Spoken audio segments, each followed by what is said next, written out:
Assalamualaikum warahmatullahi wabarakatuh. Kaifa halukum ayyuhat tullab?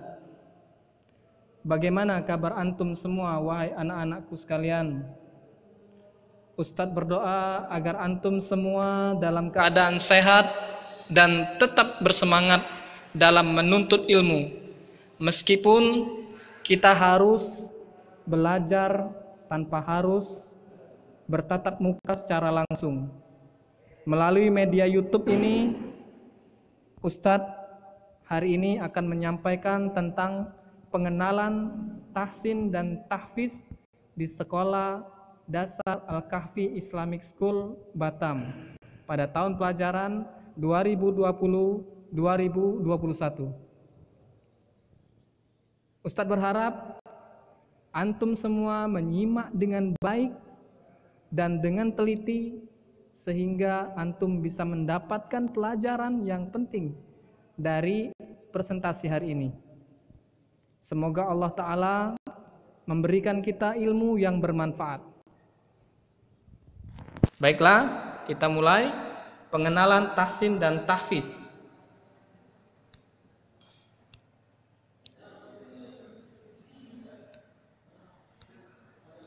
Pelajaran tahsin dan tahfiz di sekolah SD AIS disingkat menjadi tahta.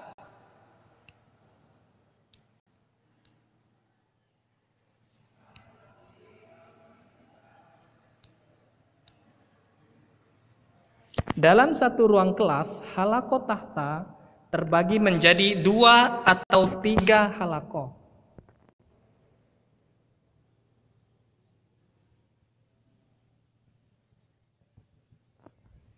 Selama pandemi corona, kita akan belajar tahta secara online dengan media Google Meeting dan WhatsApp Messenger.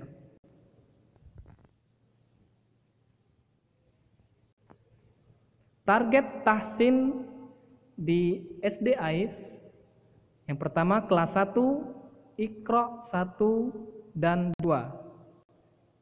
Berikutnya kelas 2, Iqra 3 dan 4. Kelas 3, Iqra 5 dan Iqra 6. Kelas 4, Al-Quran. Kelas 5, Al-Quran. Kelas 6, Al-Quran.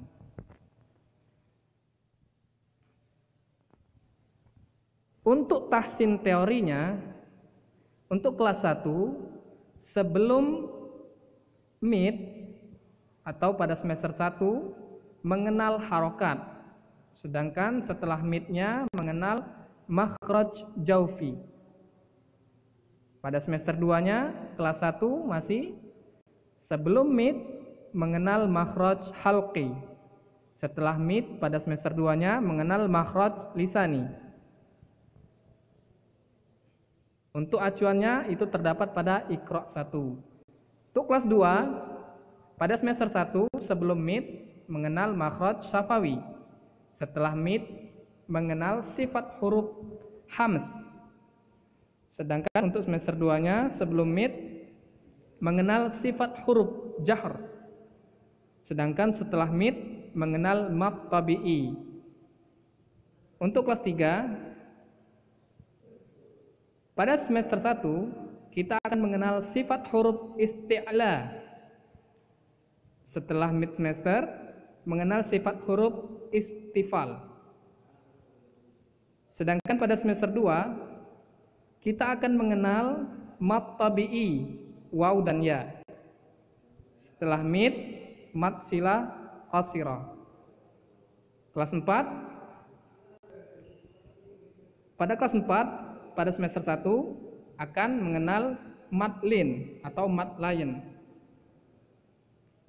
Yang setelah MIT-nya mengenal izhar safawi atau mim sukun. Pada semester 2-nya mengenal izhar nun sukun. Setelah MIT mengenal qalqalah. Pada kelas 5 semester 1 mengenal lam ta'rif. Setelah MIT-nya mengenal mad iwad. Pada semester 2 mengenal mad jaiz dan mad wajib. Setelah MIT-nya mengenal wajibul gunnah dan ikhfa syafawi. Sedangkan untuk kelas 6, tahsin teorinya adalah mengenal idgham bi gunna dan idgham bila gunna. Setelah semester mengenal iqlab dan syiddah. Sedangkan pada semester 2-nya mengenal ikhfa. Setelah mid akan mengenal al-ahruf al-muqatta'ah. Acuannya terdapat pada Iqra 5 dan Iqra 6. Oke, sedangkan target tahfiz di SD AIS untuk kelas 1 targetnya adalah dari surah An-Nas sampai surah Al-Ghasyiyah. Sedangkan untuk kelas 2 targetnya adalah surah Al-A'la sampai surah An-Naba. Kelas 3 surah Al-Mursalat sampai surah Al-Jin. Kelas 4-nya surah Nuh sampai surah At-Taghabun. Kelas 5 surah Al-Munafikun sampai surah Al-Mujadilah. Untuk kelas 6 itu ujian LPMP 3 juz. Berikutnya kita akan dengarkan baik-baik. Ada yang namanya TAP atau Tahfiz Acceleration Program. Program tambahan ada lagi Tahfiz Camp dan Tahfiz Ceria. Berikutnya kita akan mengenal tahsin dan tahfiz.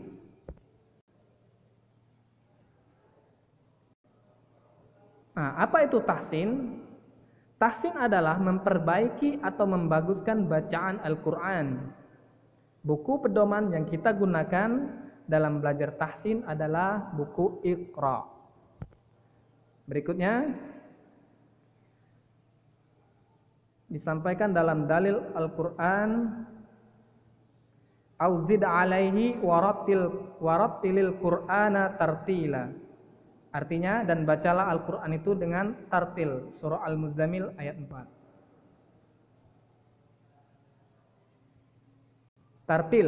Tartil menurut Ali bin Abi Thalib adalah mentajwidkan huruf-huruf dengan mengetahui tempat-tempat berhentinya. Tartil menurut Ibnu Abbas adalah jelas setiap hurufnya. Jadi membaca Al-Quran dengan tartil adalah membacanya pelan-pelan, jelas setiap hurufnya. Tidak boleh berlebihan. Hal pertama yang dipelajari dalam mata pelajaran tahsin adalah makharijul huruf, tempat-tempat keluarnya huruf. Apa itu tahfiz?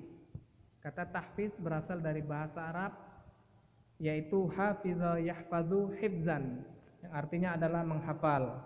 Menghafal adalah proses mengulang sesuatu dilakukan dengan membaca maupun mendengar.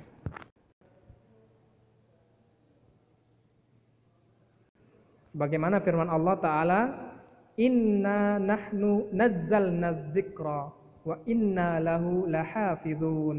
Artinya sesungguhnya kamilah yang menurunkan Al-Quran dan sesungguhnya kami yang benar-benar memeliharanya. Quran Surah Al-Hijr ayat 9. Allah menjamin terpeliharanya Al-Quran hingga kini dan hingga kiamat nanti melalui para hafiz dan hafizah. Dan ingatan mereka lah ayat-ayat Allah terjaga kemurniannya. Mereka lah orang-orang yang terpilih yang mendapat tugas sebagai pemelihara kitab suci.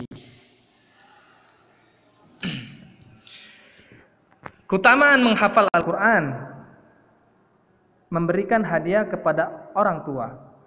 Al-Quran akan datang pada hari kiamat seperti orang yang wajahnya cerah, lalu bertanya kepada penghafalnya, "Kamu kenal saya?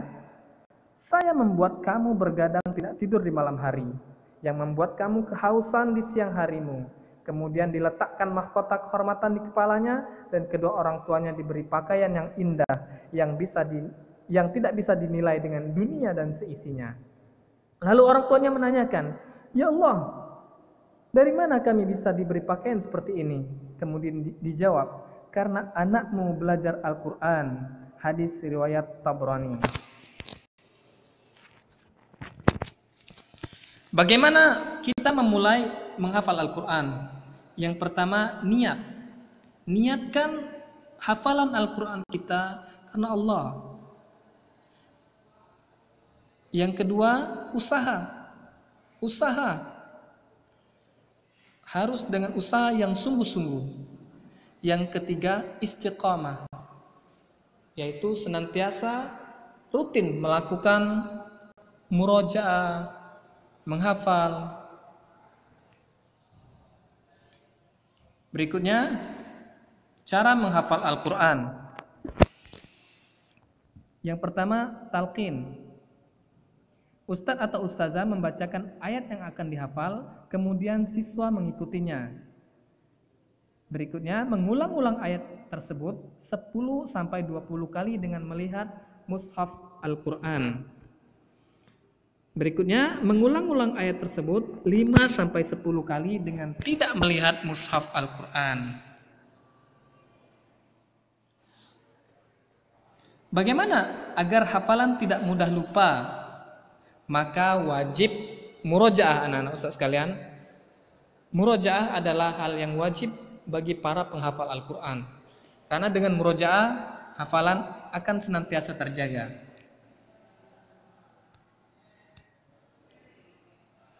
Berikutnya, murojaah adalah menjaga hafalan Al-Quran terus-menerus mengulangnya guna meraih mutqin atau kekuatan dalam bacaan dan hafalan. Berikutnya lagi, setiap bulan siswa akan mendapatkan lembar murojaah dari ustadz atau ustazanya dan ditandatangani oleh orang tua.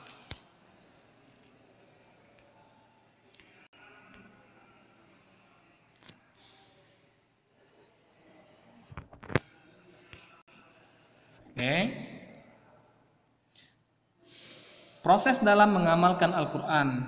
Yang pertama, tilawah, rajin membaca, terus menghafal. Setelah menghafal, ditadabbur, mengamalkannya dan menyampaikannya. Demikianlah yang dapat Ustaz sampaikan pada hari ini. Semoga antum bisa terus bersemangat dalam menghafal Al-Quran. Semoga kita semua senantiasa diberikan Allah kekuatan untuk senantiasa menjaga hafalan kita. Ustaz ucapkan jazakumullahu khairan atas perhatian antum. Jangan lupa antum like, komen, dan share video Ustaz. Demikianlah dapat Ustaz sampaikan. Wassalamualaikum warahmatullahi wabarakatuh.